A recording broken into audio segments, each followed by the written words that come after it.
주 예수 그리스도 이름으로 하나님 말씀 증거하겠습니다. 누가복음 24장 28절부터 봉독하겠습니다. 누가복음 24장 28절.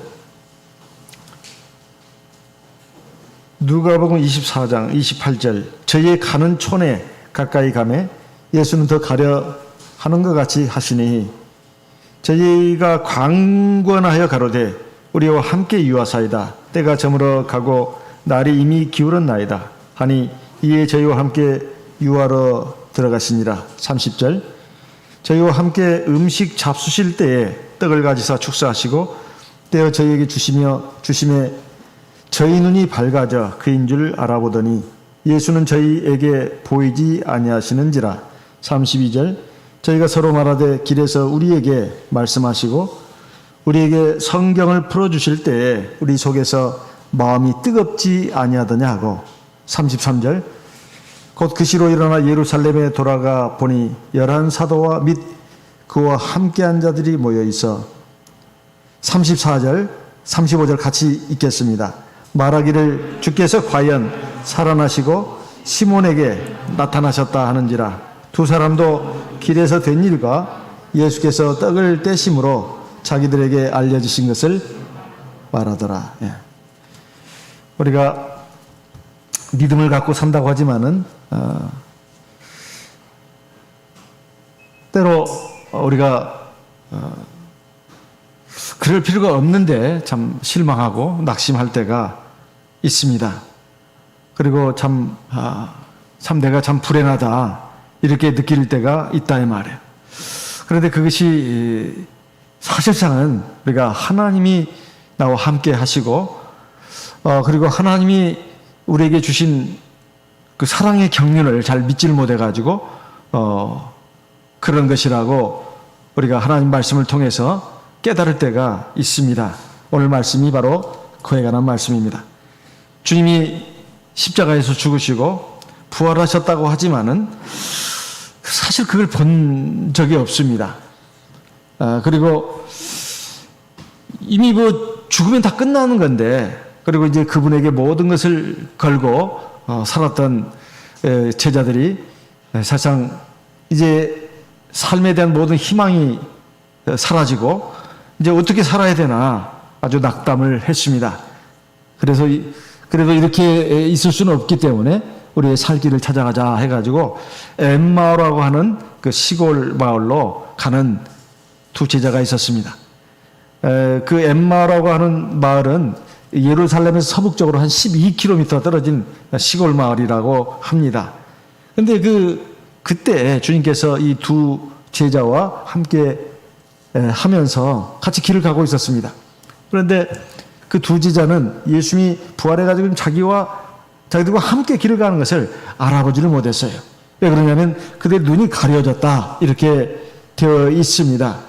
15절 누가복음 24장 15절. 저희가 서로 이야기하며 문의할 때에 예수께서 가까이 이르러 저희와 동행하시나. 16절 저희의 눈이 가려워져서 그인 줄 알아보지 못하거늘. 눈이 가려졌어요. 그래서 예수님이 지금 자기들과 함께 지금 같이 가는 것을 알아보지 못했습니다. 그래가지고 참 굉장히 낙담하고 이렇게 가는데 그 같이 동행하던 예수님이 물었습니다. 대체 무슨 얘기를 그렇게 하면서 가는 거냐고 이렇게 물었어요. 17절에 예수께서 이르시되 너희가 길 가면서 서로 주고받고 하는 이야기가 무엇이냐 물었습니다. 그랬더니 두 사람이 슬픈 빛을 뜨고 머물러 서더라. 아니 이 사람이 누군가 봐도 처음 보는 사람 같이 보였습니다. 아주 그 얼굴에 굉장히 슬픈 빛을 띠고 예수님을 물끄러미 바라봤다 그 말이에요.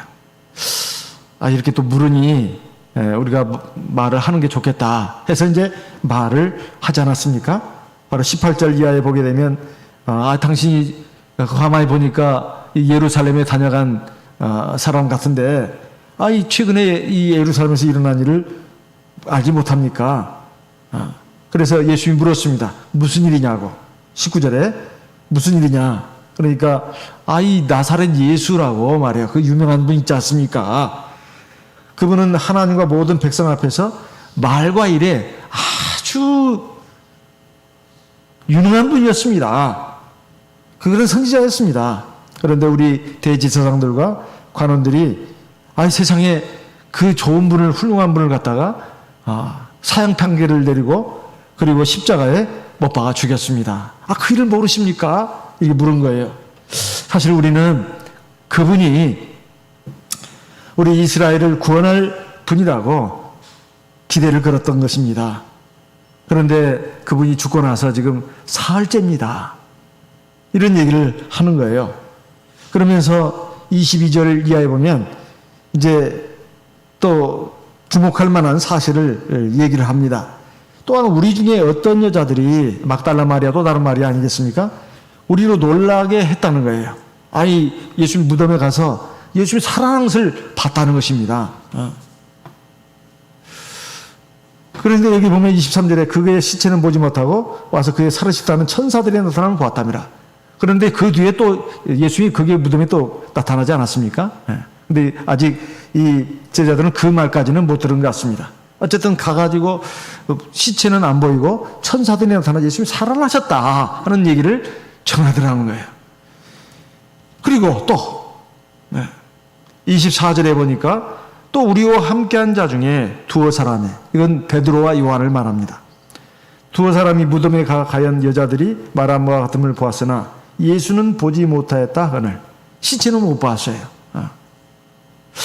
이런 그 얘기를 지금 하는 것입니다. 우리는 지금 굉장히 무슨 참 일인가 의구심만 가질 뿐 사실을 확인을 하려고 하지는 않았습니다. 그래서 참 우리는 참 굉장히 참 이렇게 실망해서 우리 지금 길을 가고 있는 중이라고 이렇게 말을 했습니다. 근데 사실 여기에 이 두 제자 이름은 나와 있지 않습니다. 그런데 그 외에 예수님의 다른 제자들도 마찬가지입니다. 예수님과 함께 있을 때 하나님의 말씀을 생생하게 듣고 배웠습니다. 그리고 그 말씀의 능력이 얼마나 대단한가 이것도 직접 눈으로 보고 몸으로 체험했어요. 그랬던 주님이 십자가에서 죽으시니까 이게 이제 다 끝났다 이렇게 생각을 한 거예요. 그래가지고 자기들 살 길을 찾아서 엠마오로 가는 중이었다 이 말입니다. 엠마오라는 말은 그 13절에 나와 있습니다. 그날에 저희 중 둘이 예루살렘에서 25리 되는 엠마오로 하는 촌으로 가면서 이렇게 되어 있습니다. 이렇게 가고 있었다 이 말이에요. 근데 사실 주님이 그들과 함께 동행하고 있었단 말입니다. 참 아주 굉장히 아이러니한 현상이에요. 지금 자기들이 그렇게 기대를 걸고 희망을 품고 그리고 지금까지 참 굉장히 기쁘고 즐겁고 감격에 넘치는 삶이었습니다. 물론 힘든 때도 있었지만은. 근데 지금 그 삶의 기쁨이 되고 힘이 되는 대상이 자기들 눈앞에서 비참하게 죽었다는 말이에요. 그래서 자기들 너무 실망해가지고 낙심해서 가고 있는데 바로 그 자리에 주님이 함께 동행하고 있었다는 것입니다. 영광의 몸으로 권능의 몸으로 부활하셔가지고 자기들과 함께 동행하면서 지금 얘기를 주고받고 있다 이 말이에요. 그런데도 전혀 이 제자들은 모르고 있었다 이 말이에요. 사실은 주님이 부활하셔가지고 자기들과 함께 이렇게 동행을 하고 있다는 거, 서로 지금 얘기를 주고받고 있다는 거, 이거 정말로 어마어마한 복입니다. 그러면 마땅히 이걸 알았다면 기뻐하고 즐거워하고 감사해야 되잖아요. 그런데 지금 이 사람들은 굉장히 실망하고 낙심하고 그 앞날의 삶에 대해서도 굉장히 불안해하면서 길을 가고 있다 이 말이에요. 어쩌면 이것이 우리가 살아가면서 종종 경험하는 일들이 아닌가 생각이 됩니다. 왜 그들이 주님을 알아보지 못했는가? 여기에 분명히 말씀하고 있습니다. 여기 16절에 보니까 저희의 눈이 가리워져서 주님인 줄을 알아보지 못했다. 이렇게 말씀하고 있어요. 저희의 눈이 가려졌다. 무슨 눈이 가려졌다는 말일까요? 육신의 눈이요? 아니요. 육신의 눈은 멀쩡히 떠 있습니다. 근데 무슨 눈이 가려졌다는 말입니까? 그 사람들의 영적인 눈이 영안이 가려졌었다 이 말이야. 왜 가려졌냐 이 말이야. 왜? 근데 그 눈이 뜨지 않습니까? 31절에 보니까 저희의 눈이 밝아져 그인 줄 알아보더니, 여기 저희는 바로 엠마오로 간 두 제자를 말합니다. 그 눈이 밝아졌다는 거예요. 눈이 떠졌다는 것입니다. 어떤 눈이요? 육신의 눈이요? 아니요. 영적인 눈이요. 마음의 눈이, 영혼의 눈이 떠졌다는 것입니다. 그래서 예수님 것을 알아봤다 그 말이에요. 그런데 알아보는 순간 주님이 딱 사라져 버렸습니다. 알아보는 순간 딱 사라졌어요. 예수는 다시 저에게 보이지 않더라. 그래서 이 두 제자가 놀래가지고 서로 하는 말이 나옵니다. 어떻게 눈이 떠졌다고 했습니까? 근데 사실 여기 32절에 보면 저희들이 서로 말하는 내용 중에 길에서 우리에게 말씀하시고 우리에게 성경을 풀어주실 때 우리 속에서 마음이 뜨겁지 아니하더냐 이겁니다. 길에서 우리에게 말씀을 해주셨다면, 하나님의 말씀을. 어떤 말씀을 해주셨을까요? 25절 말씀, 예수님이 이 두 제자들에게 하신 말씀이 길을 가면서 같이 나눈 대화 중에 주님이 그들을 책망하면서 하는 말이 있습니다. 그때는 주님인 줄 몰랐어요. 25절, 가라사대 미련하고 선자들의 말한 모든 것을 마음에 더디 믿는 자들이야. 이것입니다. 그들의 눈이 띄어지지 않는 이유는 첫째, 미련한 거예요. 미련한 거. 두 번째는 뭡니까? 마음에 더디 믿는다 이 말이에요. 뭘요? 하나님의 말씀을. 선지자들의 말한 모든 것, 이건 당시에 그 성경은 말이에요. 구약 성경밖에 없었습니다. 선지자들의 말한 모든 것은 이 구약 성경을 말하는 것입니다. 그 하나님의 말씀, 그걸 갖다가 마음에 더디 믿는다는 거예요. 더디 믿는다. 믿는 것이 상당히 늦다 그 말이에요. 근데 그 앞에 보면 미련하다는 말이 먼저 나옵니다. 미련하다. 그 미련한 내용이 뭐겠습니까? 26절. 그리스도가 이런 고난을 받고 자기의 영광에 들어가야 할 것이 아니냐. 이게 미련한 거예요. 그리고 더디 믿는 겁니다. 아니, 그리스도가 이런 고난을 받고 자기 영광에 들어갈 걸 모르느냐. 여기 그리스도란 말이 나오고 고난, 영광이 나옵니다. 우리가 보통 생각하는 게 그겁니다. 지난 안식일에 나왔지만 하나님 믿는 사람은 불치의 병에 걸리면 안 돼. 그리고 생각보다 빨리 세상을 떠나면 안 돼. 이런 생각들이 굉장히 많이 있어요. 그러면 아주 이것은 참 잘못된 것이다. 과연 그럴까요? 그게 아닙니다. 하나님 분명히 말씀하셨어요. 이 세상 삶은 한평생의 삶이다. 그리고 바람처럼 지나가는 것이고 아침 안개와도 같다. 그렇지만 그것이 끝이 아니고 영원한 삶의 세계가 있다. 이거 분명히 수없이 말씀하고 있어요. 너희는 그 나라를 바라봐야 된다. 이렇게 말씀하고 있는데 그거 참 말씀은 그럴듯한데 그게 참 안 믿어진단 말이에요. 그냥 현세의 삶이 더 확실하고 더 매력적이에요. 그리고 세상에서 내가 할 것이 굉장히 많아 보여요. 그리고 하고 싶은 일도 많고 내가 갖고 싶은 것도 많고 누리고 싶은 것도 많아요. 또 내가 되고 싶은 것도 많습니다.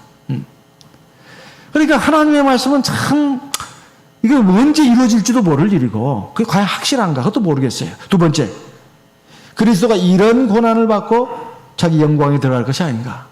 우리가 세상을 살아가면서 사람마다 다 고난은 싫어합니다.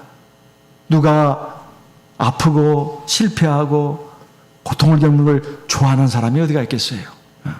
그렇지만은 하나님의 섭리 가운데서 사람마다 다 고통이 주어지고 어려움이 주어지고 그런다는 말이에요. 오늘 오전에 나온 말씀도 보게 되면 한나를 한번 보세요. 그리고 욥도 보세요. 다윗도 보세요. 사실 그 당대 그 사람들한테 보면은 막 욕도 받고 그러지 않았어요?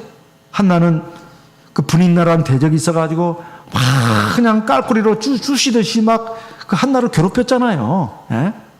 그래도 하나님은 다 버려뒀습니다. 다 버려뒀어요. 욥은 또 어떻습니까? 1대3이에요. 어디 1대3뿐이겠어요? 친척들도 다 떠나가 버렸습니다.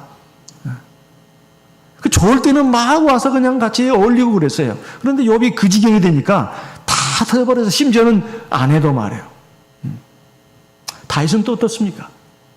다윗은 하나님의 마음에 합한 사람이라고 했지만 나중에 그 뒤에 그 일을 보게 되면 오전에 예배 때 말씀으로도 나왔지만은 아주 파란만장했어요. 그런데 하나님은 내 마음에 합한 사람이라. 내가 저를 통해서 내 뜻을 이루리라. 그러지 않았습니까? 또 욥은 하나님께서 말씀하신 3대 의인 중에 노아, 다니엘, 욥 그 중에 욥이 들어가지 않아요? 근데 누가 봐도 이거 저주받은 사람이에요. 그런데 하나님은 욥의 편에 있었지 않습니까? 그래서 사람이 왜 본능적으로 고난이나 실패를 치러나냐면 자괴감에 빠지기 때문에 그렇습니다. 내가 하나님 앞에 버림받았나 봐. 그리고 내가 저주받은 게 아닐까. 근데 그 아무리 봐도 내가 하나님 앞에 그런 죄는 안 졌단 말이에요. 근데 사람들은 그런 눈으로 나를 봅니다. 뒤에서 씹는단 말이에요. 그럴 때 이게 얼마나 큰 고통인지 모릅니다. 그래서 본능적으로 사람들은 잘 되는 거, 형통한 거, 기쁨과 즐거움을 누리는 거, 이것을 다 이 하나님의 은혜라고 그러지, 고난받는 것을 갖다가, 어려움을 겪는 것 갖다가 하나님의 사랑이라고 이걸 받아들이기가 굉장히 어려워요. 근데 하나님은 말씀하셨습니다. 그리스도가 이런 고난을 받고 영광에 들어갈 것이 아니냐. 이건 굉장히 많은 선지자를 통해서 예언하신 내용이다 이 말이에요. 근데 그런 것들을 자기의 삶의 경험으로, 그리고 보통 사람들의 그 상식으로 그걸 안 받아들이는 것입니다. 그러니까 마음에 더듬 있는 거예요. 첫 번째는 미련하다는 것은 자기 생각, 자기 주관, 세상 상식이나 경험을 가지고 하나님 말씀을 안 받아들이는 것입니다. 그리고 하나님의 말씀을 받아들이도 잘못 해석하는 거예요. 우리가 믿음 생활하면서 이렇게 쭉 보게 되면 성경에 대해서 이렇게 말하는 내용을 이제 가끔 이제 대화 자리에서 이렇게 보면은 자기식으로 이해하는 경우들이 굉장히 많더라고요. 하나님 말씀의 중점은 이건데 중점은 별로 잡으려고 하지 않고 그 옆에 그 가지를 갖다가 막 붙잡고 막 늘어지는 경우가 있어요. 그것이 소용없다는 건 아닙니다. 근데 중요한 핵심을 항상 놓치는 거예요. 그리고 하나님 말씀에 대해서, 경륜에 대해서 그릇된 인식을 갖고 있는 거예요.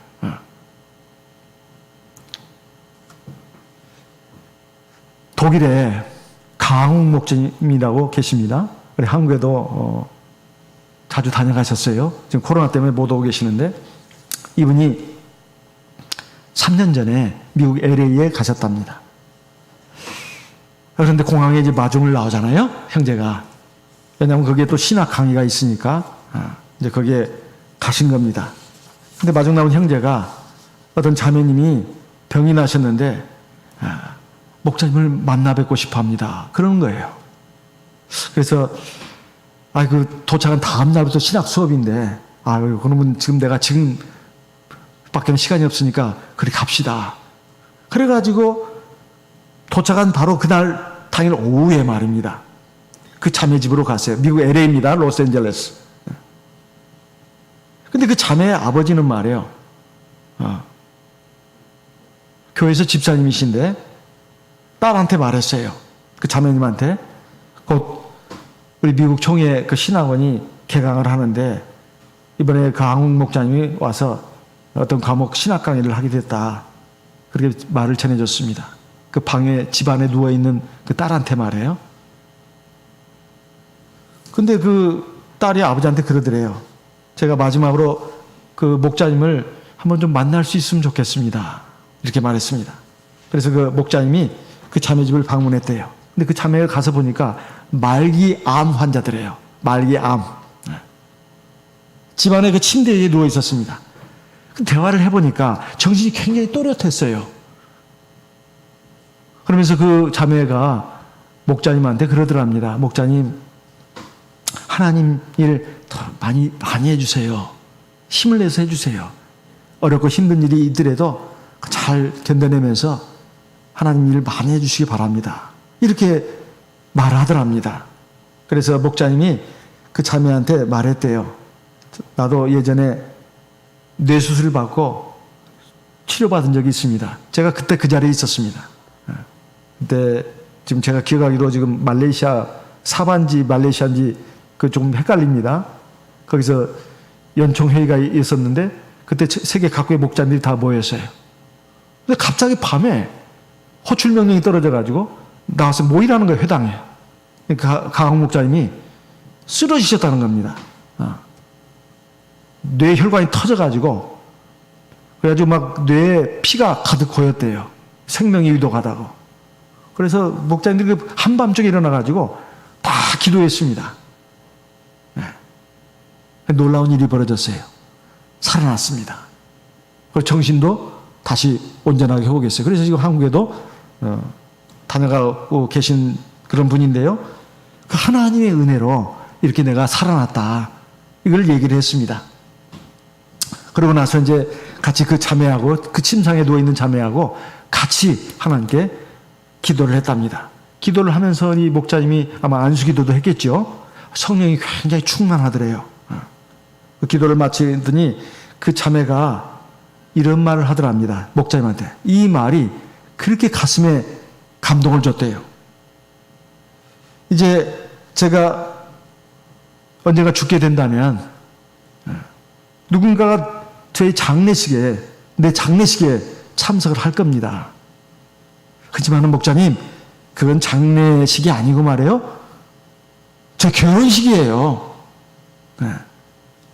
저와 주 예수님과의 그 결혼식입니다. 제가 신부고 주님은 저의 신랑이에요. 네. 그러니까 제 장례식에 오신 분들은 저의 장례식만큼은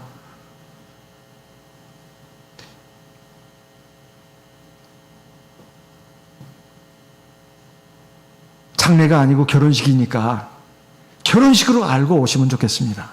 그래서 검은 옷 입지 말고 가장 예쁜 옷을 입고 오셔서 제 장례식에 참여해 주면 좋겠어요. 이러더랍니다. 우리 목자님이 그 자매가 이렇게 말하는 걸 들어보니까 정신이 아주 또렷하고 그리고 사고나 의식이 굉장히 분명하더래요. 그래서 이 목자님이 생각할 때는 틀림없이 오래 살 것 같다. 이런 생각을 했답니다. 그러고 나서 이제 그 숙소로 돌아왔어요. 그 저녁 기도회가 있었습니다. 그 당일입니다. 기도회 때 소식을 들었어요. 그 자매가 세상을 떠났다고요. 바로 당일에 일어난 일입니다. 하나님께서 그 영혼을 붙들어서 낙원으로 데려간 것이죠. 사람의 생사는 정말로 사람의 손에 있지 않습니다. 하나님의 손에 있어요. 그런데 그 자매가 한 말이 참 감동적인 말 아닙니까? 죽음이라는 것이 사람의 눈으로 봤을 때 슬픈 일입니다. 하지만은 하나님의 눈으로 봤을 때는 이것은 참으로 아름다운 일이다 이 말이야. 이사야 57장 1절 말씀을 보겠습니다. 이사야 57장 1절. 이사야 57장 1절 말씀 같이 읽어보겠습니다. 이사야 57장 1절 같이 읽겠습니다. 의인이 죽을지라도 마음에 두는 자가 없고 자비한 자들이 취하여 감을 입을지라도 그 의인은 화액 전에 취하여 감을 입은 것인 줄로 깨닫는 자가 없도다. 2절 그는 평안에 들어갔나니 무릇 정로로 행하는 자는 자기들의 침상에서 편히 쉬느니라. 계시록 14장 12절 이하에도 보게 되면 주 안에서 죽는 자들은 복이 있다고 하지 않았습니까? 왜냐하면 자기 행한 일이 따름이라 이렇게 되어 있습니다. 그래서 우리가 이 삶과 죽음에 대해서도 믿음을 가지고 있다면 그 보는 눈이 세상 사람과 달라야 합니다. 죽음이 슬프고 두려운 것이라면 그가 구원받지 못한 사람일 때, 그리고 내가 지금 죽음에 대해서 굉장히 무서워하고 두려워한다면 내가 지금 하나님 믿지 않고 하나님 말씀대로 살지 않고 내 정욕대로 살 때, 그리고 하나님 보시기에 너무 잘못 살고 있을 때 정말 두려워해야 합니다. 그리고 무서워해야 돼요.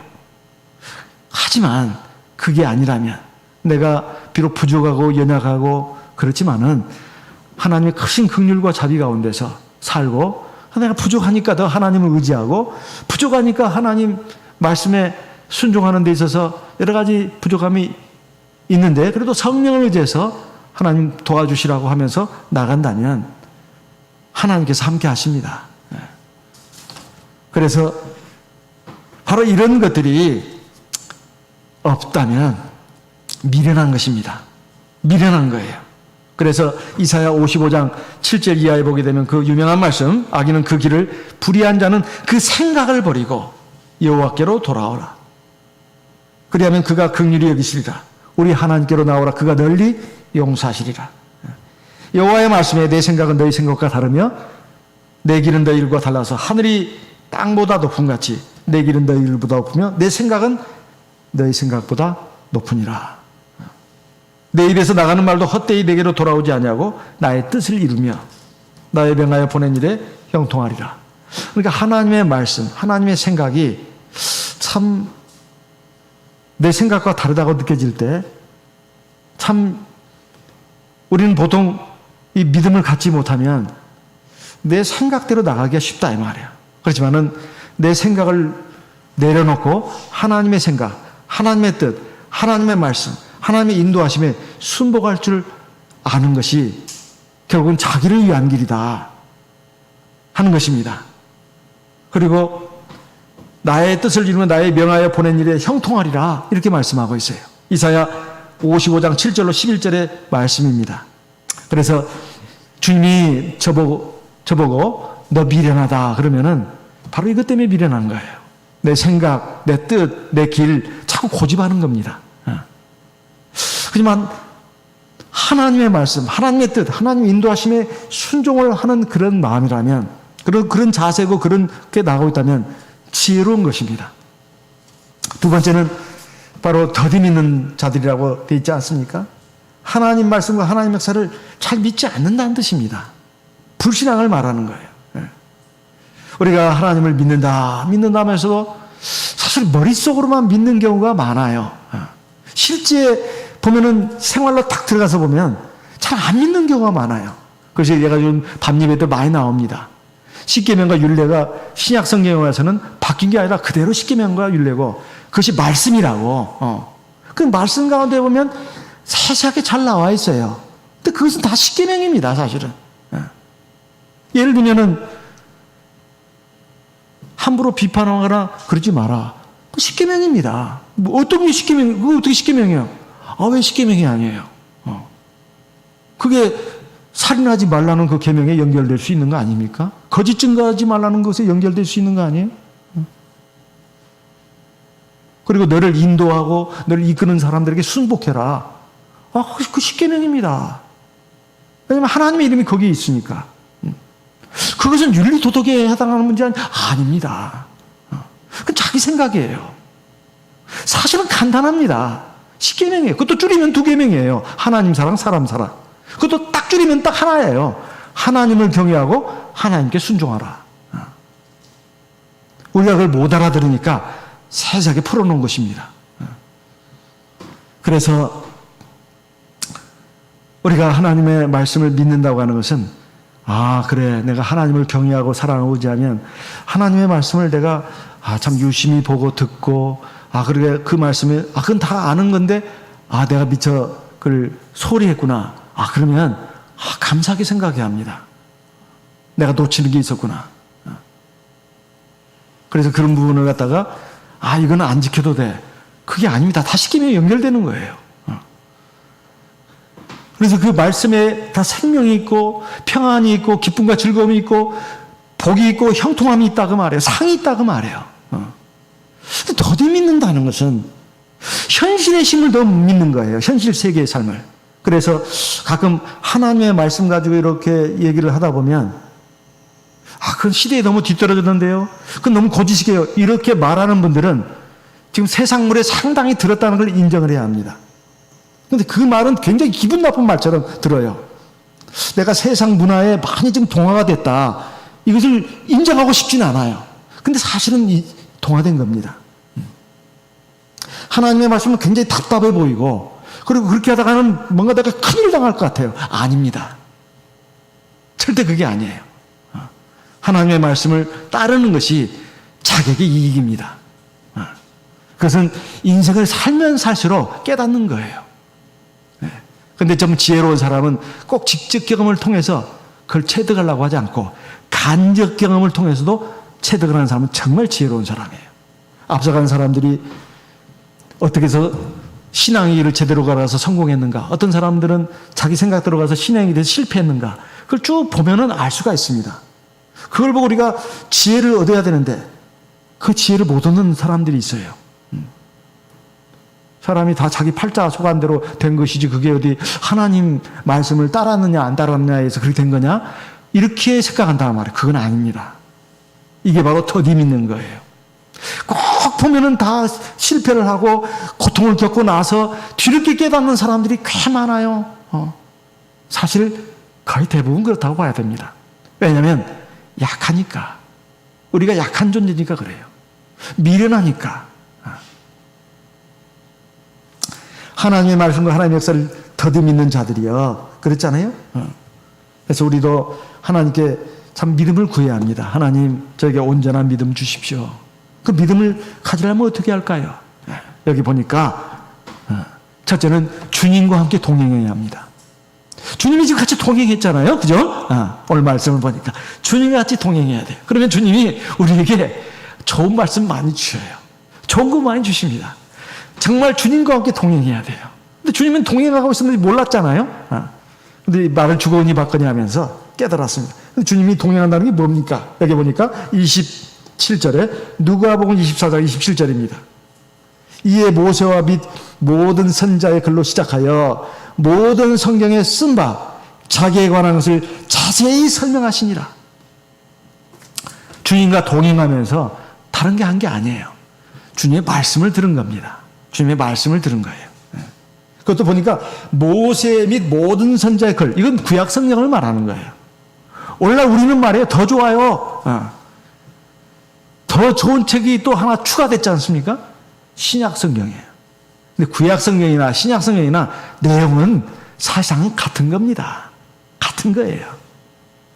구약 성경에 조금 그림자 모형처럼 보였던 것이 실제로 이게 나타난 것, 그 빼고는 사실은 똑같은 거예요. 구약시대 할례가 신약시대에 뭘로 바뀌었어요? 세례로. 그렇죠? 그 다음에 구약시대의 각종 절기, 음식 가려먹는 것, 그다음 정결례, 이것은 예수 그리스도의 십자가의 제사로 완성됐습니다. 더 이상 구약의 제사를 드릴 필요가 없어요. 그래서 구약시대에 와서, 신약시대에 와서 율법 중에서 의식법 있잖아요.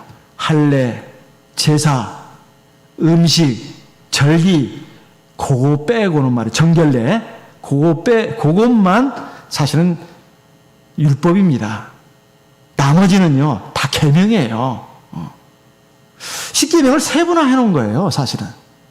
그래서 사도행전의 15장에도 보면 그렇고, 갈라디아서, 로마서도 마찬가지입니다. 우리가 율법으로 의롭게 되는 게 아니다. 그게 율법은 주로 의식에 관한 법을 말하는 것입니다.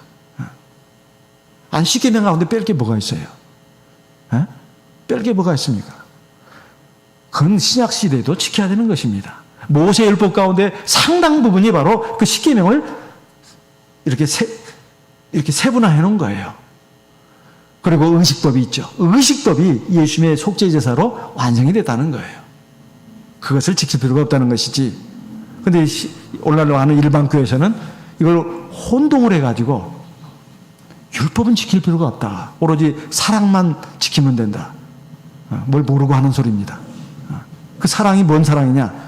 하나님 사랑하고 사람 사랑하는 거예요. 하나님을 사랑하는 것은 이것이니 곧 그의 계명들을 지키는 것이다. 그의 계명은 조금도 무거운 것이 아니로다. 그런 말을 할 필요가 뭐가 있습니까? 모세의 율법은 무거운 거예요. 무거운 겁니다. 그 중에 그 절기, 그 의식법들은 무거운 거예요. 오늘 신약시대 우리는 지킬 필요가 없잖아요. 얼마나 감사해요. 십계명만 지키면 되니까. 그 십계명을 세분화한 그 모세의 율법, 규례, 그것은 사실 다 십계명입니다. 할례 안 받아도 되고 제사 수없이 드리는 거 안 해도 되고 얼마나 감사해요. 그리고 음식도 가려서 먹는다면 우리 지금 삼겹살도 못 먹습니다. 추어탕도 못 먹어요. 못 먹는 거 굉장히 많습니다.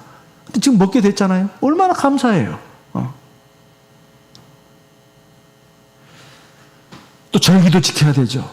참 골치 아픈 겁니다. 그건 다 무거운 짐이에요. 그것을 걷어주셨다는 것이지 십계명 자체를 없애주셨다는 말이 아닙니다. 그러면 신앙 자체가 없어지는 거예요.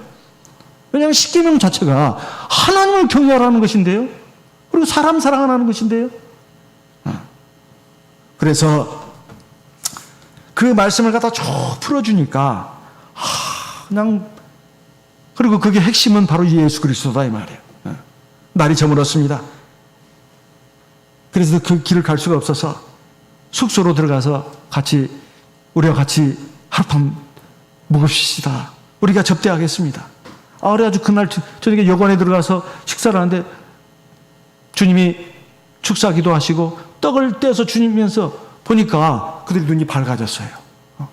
첫째는 주님과 함께 교제해야 되죠. 동행해야. 두 번째는 뭐예요? 주님의 말씀을 듣는 겁니다. 그래야 눈이 떠지는 거예요. 내가 몇십 년간 믿음 생활을 해도 그냥 말씀은 참 읽으면 읽을수록 들으면 들을수록 내가 지금까지 못 깨달은 것이 참 많구나. 그 사람은 굉장히 희망적인 사람이에요. 희망적인 사람이에요. 그리고 겸손한 사람, 믿음 있는 사람입니다. 그래서 하나님 말씀을 참 들으면 들을수록 똑같은 말씀인데 지난 시간에도 들었고 이번 시간에 듣습니다. 근데 의미가 또 새로워지는 거예요. 믿음 있는 사람이에요. 그리고 하나님 앞에 은총 받을 사람입니다. 눈이 점점점 밝아지는 거예요. 영의 눈이 밝아지는 것입니다. 시편 19편 8절에 보면 하나님의 율법은 우리 눈을 밝게 한다고 되어 있어요. 시편 19편 8절에. 그리고 그 하나님의 말씀을 통해서 눈이 밝아지면 그 하나님 말씀 듣고 깨닫는 걸 말하는 것입니다. 그럼 하나님을 보게 되는 거예요. 그래서 욥기 42장 5절에 보면 내가 전에는 귀로만 들었는데 이제는 눈으로 친히 하나님을 보나이다. 욥기 42장 5절의 말씀입니다. 왜 그랬겠습니까? 하나님의 말씀을 지금까지는 귀로만 듣고 이론적으로만 알았다는 거예요. 이론적으로만. 근데 그 극심한 환난을 통해서 그리고 욥의 세 친구들이 막 그렇게 자기를 막 욕하잖아요. 그러면서 자기를 변호하고 그러면서 또 그 친구들하고 이제 떨어져 가는데 혼자 있을 때 얼마나 참 고통스럽습니까? 그런 가운데 하나님의 말씀이 자꾸 생각을 하는 거예요. 그래서 믿음이 생긴 겁니다. 오늘 오전에 나왔잖아요. 내 눈에 안 보인다 하나님이. 그런데 가만히 보니까 오른쪽 왼쪽에서 일하고 계시더라고요. 근데 나중에 더 나가서는 하나님이 나의 길을 인도하시는 것을 내가 지금 안다. 이거 아닙니까? 나를 연단하시는 이는 정엽처럼 나오리라. 하나님의 말씀 통해서 내가 믿음을 갖는 거예요. 하나님의 말씀 그런 말씀이구나. 시련과 고난을 겪으면서 하나님의 말씀에 대해서 깊이 깨닫게 됩니다. 이건 감사한 일이에요. 더 큰 환난, 더 큰 실패를 맛보기 전에 하나님이 나한테 예방주사 놓은 거예요. 얼마나 감사합니까? 그렇게 해서 눈이 떠지면 하나님을 보게 되는 것입니다. 그리고 또 이 오늘 말씀을 통해서 우리가 알아야 될 것이 다른 게 아닙니다. 하나님께서 오늘날 우리가 지금 이렇게 육신을 가지고 살고 있지 않습니까? 그러니까 성령으로 오늘날 우리와 함께 하신다 이 말이에요. 그리고 동행하십니다. 이걸 우리가 믿어야 합니다. 요한복음 14장의 16절로 보게 되면 너희에게 보혜사를 보내가지고 너희와 항상 함께하게 있게 하겠다 이렇게 말씀하셨습니다. 요한 1서 3장 24절, 요한 1서 4장 13절에 보면 우리에게 성령을 주심으로 하나님이 우리와 함께 하시는 증거로 삼으셨다 이렇게 되어 있습니다. 그걸 우리가 안다고 그랬어요. 하나님이 나와 함께 계시는지 모르겠어. 도체. 그러면 방법이 있어요. 성령으로 기도하는 것입니다. 방언 기도가 나오잖아요. 하나님 함께 하시는 거예요. 그 증거입니다, 그게. 그리고 우리가 하나님이 함께 하시는 증거, 오늘 사도행전 2장에 보니까 이렇게 말씀하고 있습니다. 사도행전 2장 32절, 사도행전 2장 32절. 이 예수를 하나님이 살리신지라 우리가 다 이 일의 증인이로다. 33절 같이 읽겠습니다. 사도행전 2장 33절 같이 읽습니다. 하나님이 오른손으로 예수를 높이시매 그가 약속하신 성령을 아버지께 받아서 너희 보고 듣는 이것을 부어주셨느니라. 예수님이 정말 계셨는가? 살아나셨는가? 정말 죽으셨고 살아나셨는가?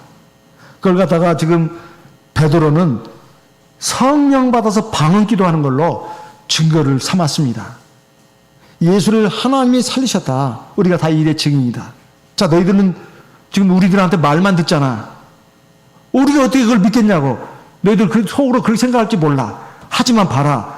우리들 지금 120명의 사람들이 지금 성령 받아서 방언 기도하는 거 너희들 봤잖아. 너희들 지금 이거 본 적이 있어? 하나님이 오른손으로 예수를 높이시며 그가 약속하신 성령을 아버지께 받아서 너희들이 지금 보고 듣는 이거 성령을 하나님 부어주신 거야. 이게 바로 하나님이 예수를 살리신 거야. 두 번째, 사도행전 3장에 가서 보면요, 성전 미문에서 안전뱅이로 구걸하던 그 거린을 갖다가 베드로가 예수 이름으로 붙들어 일으키지 않습니까? 많은 사람들이 구름같이 몰려왔습니다. 그래가지고 그때 베드로가 한 말이 여기에 나옵니다. 사도행전 3장 15절입니다. 사도행전 3장 15절. 생명의 주를 죽였도다. 그러나 하나님이 죽은 자 가운데서 살리셨으니 우리가 이 일의 증인이로다. 16절. 그 이름을 믿음으로 그 이름이 너희 보고 아는 이 사람을 성하게 하였나니 예수로 말미암아 난 믿음이 너희 모든 사람 앞에서 이같이 완전히 낫게 하였느니라. 하나님 주 예수 그리스도의 이름을 믿고 기도하고 그 능력으로 우리가 체험하는 하나님의 역사들, 죽은 자가 살아나고 병자가 낫고 그리고 어떤 그 어려운 문제들이 도저히 사람이 해결할 수 없는 문제를 하나님이 해결해 주시고 이런 하나님의 은혜를 체험한 사람들이 구름같이 둘러싼 증인으로 우리에게 있습니다. 한국뿐만 아니라 대만, 전 세계 가고 그리고 사도시대도 마찬가지고요. 성경에도 그렇고요. 이런 것들이 다 하나님이 우리와 함께한다는 증거입니다. 우리가 주님께서 과연 살아나셨다. 그리고 나타나셨다. 이것이 2000년 전에 엠마오로 가는 두 제자만 체험하고 그런 게 아닙니다. 이들은 그렇게 눈이 번쩍 떠져가지고 주님을 알아본 순간 주님이 사라졌습니다. 엠마오로 가던 길에서 돌이켜가지고 11 사도들이 모여있는 곳으로 갔습니다. 누가복음 24장 33절. 곧 그 시로 일어나 예루살렘에 돌아가 보니 엠마오로 갈 때는 자기들 살 길 찾아서 가려고 했다는 거예요. 근데 발걸음 돌렸어요. 바로 그날 저녁에 말입니다. 어디로? 예루살렘으로요. 이제 다시 신앙의 길로, 신앙의 삶으로 살겠다는 거예요. 사실은 자기들은 이제 신앙의 삶은 포기하고 육신의 삶을 살겠다고 엠마오로 가던 사람들이었습니다. 그런데 이제 주님이 이렇게 자기들에게 나타나가지고 하나님 말씀으로 자기 가슴을 뜨겁게 해주고 그리고 자기 눈을 띄어가지고 주님 것을 알아보게 하시고 이것이 너무나 감격스러웠어요. 아, 정말 주님이 살아나셨구나. 그래가지고 11사도 있는데 가서 보니까 11사도들이 함께 모여있는 거예요. 그 11사도들이 이 두 제자한테 말합니다. 뭐라고요? 34절. 말하기를 주께서 과연 살아나시고, 이 과연이 뭔가 제가 영어 성경, 다른 성경을 찾아보니까 참으로 그런 뜻입니다. 정말로. indeed. 영어로는 indeed예요. indeed. 주께서 정말로 참으로 살아나셨고 시몬에게 나타나셨다. 진짜로 살아나셨다. 이게 정말로 진짜로 살아나셨다고 진짜로라는 말이 여기서 강조합니다. 그랬더니 이 두 사람도 말하는 거예요. 뭐라고 말합니까? 길에서 된 일과 35절 예수께서 떡을 떼심으로 자기들에게 알려주신 것을 말하더라. 그러니까 이 엠마오로 가는 두 제자도 우리도 그렇다. 그래서 우리가 지금 여기 온 거라고. 여러분 우리가 살아가면서 정말 기쁘고 즐거운 게 뭘까요? 바로 생명의 하나님이 우리와 함께 있다는 것입니다. 우리가 그 생명의 하나님을 믿고 의지하면서 우리가 이 세상의 길을 걸어가고 또 저 영원한 하나님 나라에 들어간다는 것입니다. 우리가 이와 같은 믿음을 가지고 나아가는 저와 여러분 되시기 바랍니다. 세상에 아무리 요란하고 여러 가지 위험하고 그런 일들이 있다 하더라도 하나님이 다 만드시고 주관하신다. 그리고 그 가운데 우리가 있다. 내가 있다. 이거 믿고 하나님께 모든 걸 맡기고 하나님이 나에게 말씀하시는 대로 나에게 인도하시는 대로 믿고 순종하고 따라가는 저와 우리 모든 성도님들 되시기를 바랍니다. 그래서 하나님께 영광을 돌리는 하나님의 백성 되시기를 바랍니다. 이 시간 들으신 말씀 기억하시고 기도하겠습니다. 이제 코로나가 지금 다시 대유행의 상태로 와가지고 다음 월요일부터 2주간 이제 온라인 전면 비대면 예배로 드리도록 되어 있습니다. 하나님께서 아무쪼록 주님의 몸된 교회 주 안에 있는 모든 성도들을 지켜주시도록 기도하겠습니다. 그리고 세상에 아직도 구원받지 못하고 어둠 가운데 있는 많은 영혼들 하나님 불쌍히 보시고 큰 긍휼과 자비를 베풀어 주시라고 기도하겠습니다. 매번 기도하고 있습니다마는 우리 교회 병으로 고생하시는 우리 성도님들 위해서도 기도하겠습니다. 그리고 우리가 다 알고 있지는 못하지만 남모르는 고통과 눈물을 흘리고 있을 우리 또 성도님들이 계실 줄 압니다. 그런 분도 생각하면서 기도하겠습니다. 그리고 윤석원 목자님 그 막내 아기 인호도 하나님께서 소생시켜 주시고 건강한 아이로 성장할 수 있도록 그래서 하나님의 영광 드러내고 하나님께 영광 돌릴 수 있는 하나님의 자녀가 되도록 윤석원 목자님 그 막내 아이를 위해서도 기도하도록 하겠습니다.